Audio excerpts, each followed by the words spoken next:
안녕하세요, 김필산입니다. 인공지능 이루다와 대화해 보셨습니까? 이루다는 생각할 수 있다고 느껴지시나요?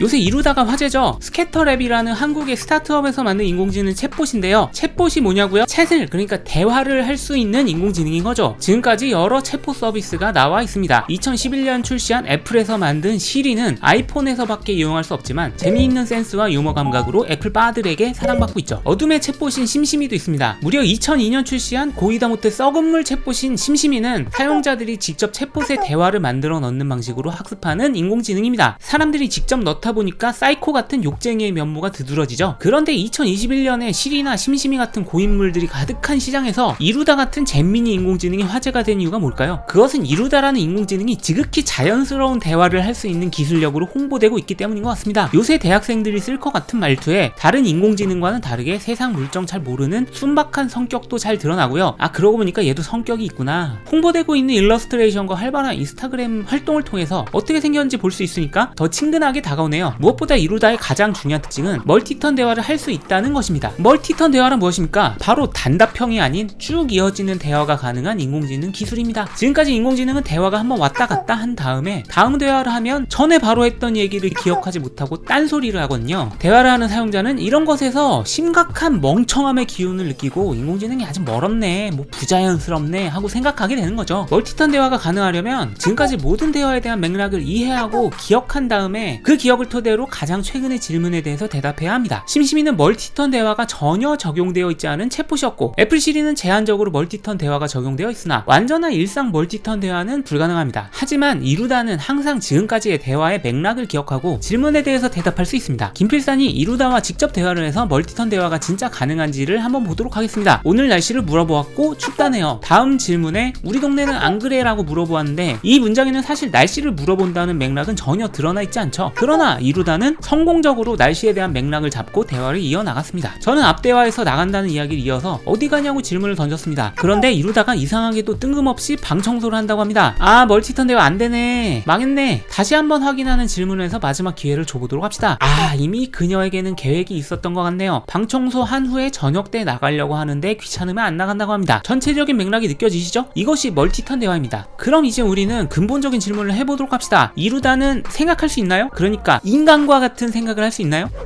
컴퓨터의 이론적 시초인 튜링 머신의 창시자이자 인공지능의 가능성을 최초로 언급한 컴퓨터의 아버지 앨런 튜링은 1950년도에 발표한 계산 기계와 지능이라는 제목의 논문에서 컴퓨터가 생각할 수 있는지를 판별하는 방법을 제안했습니다. 그 제안은 원래 이미테이션 게임이었으나 우리에게는 튜링 테스트라는 이름으로 알려져 있죠. 여러분, 튜링 머신 시리즈 너무 어려우셨죠? 아, 그래서 안 보셨다고요? 튜링 테스트는 엄청나게 어려운 이론이나 수학이 아닙니다. 이해하기 진짜 쉽거든요. 튜링 테스트는 챗봇인지 아닌지를 맞추는 게임입니다. 인간인 참관인이 모니터 앞에서 채팅창으로 누군가와 대화를 해봅시다. 그리고 오랜 시간 동안 대화를 해본 다음에 이 누군가가 인간인지 아니면 인공지능 챗봇인지를 알아맞혀 봅시다. 물론 이 테스트에는 비교군이 있어야 되죠. 그래서 실제 실험은 다른 사람과 인공지능 챗봇으로 구성된 3명의 구성 인원이 필요합니다. 각자 1대1 대화를 하는 거죠. 그리고 참관인은 둘 중에 누가 인공지능인지를 알아맞혀야 하는 것입니다. 앨런 튜링의 튜링 테스트 원래 생각에 따르면 이루다는 이미 생각할 수 있는 것으로 여겨집니다. 그렇지 않나요? 이루다의 대화는 너무나 자연스러워서 만약에 우리가 인간과의 대화를 통해서 누가 이루다고 누가 인간인지를 구분하라고 한다면 우리는 잘 맞추지 못할 것입니다. 그럼 우리는 이루다가 진짜로 인간처럼 생각할 수 있다고 인정해줘야 되는 겁니까? 앨런 튜링은 그렇다고 말합니다. 그러니까 그의 의견에 따르면 실제로 자연스러운 대화가 가능하려면 인간처럼 생각하는 능력이 있어야 되는 거고, 생각하는 능력이 없다면 자연스러운 대화가 아예 불가능합니다. 그렇지만 우리는 아직도 높은 기준을 가지고 있습니다. 인공지능 챗봇에 웬만큼 적응한 우리는 아직도 이루다가 인간처럼 생각한다고 느껴지지 않는 거죠. 그렇지 않나요? 대화가 자연스럽다 해도 얘가 생각을 할 수 있다고? 만약 이렇게 느끼셨다면 우리는 앨런 튜링의 의견에 반대하는 것입니다. 지난 동영상에서 말씀드린 강한 기호책의 가설에 따르면 튜링 머신은 생각하는 기능을 구현할 수가 있습니다. 앨런 튜링도 이 가설을 지지하면서 튜링 테스트를 제안했습니다. 강한 기호책의 가설에 따르면 튜링 머신과 알고리즘을 이용해서 언젠가 생각하는 기능도 구현할 수 있고 자연스럽게 대화하는 기능도 구현할 수 있습니다. 앨런 튜링에 따르면 대화하는 기능이 자연스럽게 구현된다면 만든다면 생각하는 기능은 그냥 따라옵니다. 지난 동영상에서 우리의 최초 입장은 컴퓨터가 언젠가 생각할 수 있다는 것이었습니다. 강한 기호체계 가설을 지지하는 입장이었죠. 그러나 앨런 튜링의 입장을 지지하지 못하는 이유는 뭘까요? 그건 우리가 대화 기능과 생각 기능을 분리해서 보고 있기 때문인 것 같습니다. 대화 기능보다는 생각 기능이 좀 더 어려운 과제라고 느끼는 거죠. 그래서 우리는 이루다에게 짓궂은 장난도 치고 성희롱도 하고 그러는 것입니다. 만약에 사회적으로 이루다가 생각할 수 있다는 것을 법적으로 인정받는다면 이루다에게 성희롱을 날리는 우리는 철컹철컹할 것입니다. 심지어 우리는 이루다가 인간처럼 생각할 수 없다는 것을 증명하기 위해서 갖가지 시도를 하기 시작했습니다. 민트 초코를 좋아하냐고 물어봤습니다. 민트 초코를 좋아한다고요? 인간이라면 민트 초코를 좋아할 수가 없죠. 1+2를 풀지 못하네요. 어때요? 인공지능인가요? 인간인가요? 아예 대놓고 튜링 테스트에 통과했냐고 물어봤습니다. 튜링 테스트 공부 좀 더 해야 될 것 같은데요? 생각보다 멀티턴 기능도 부족하다는 것을 발견한 사람도 있습니다. 사용자들이 극한의 튜링 테스트를 해보던 중에 혐오 발언과 개인정보의 유출 논란이 일게 되었고 결국 스캐터랩은 이루다 서비스를 잠정적으로 중단하기로 발표했습니다. 여전히 먼 것 같은 인공지능의 생각기는 이제 튜링 테스트의 철학에 반대한 철학자 존 설의 생각을 알아볼 것입니다. 그리고 존 설이 과연 우리 편인지 아니면 또 다른 적인지에 대해서도 말씀드리도록 할게요. 다음 동영상도 꼭 시청해 주시길 바랍니다. 좋아요와 구독 버튼도 꼭 눌러주세요. 감사합니다. 김필상이었습니다.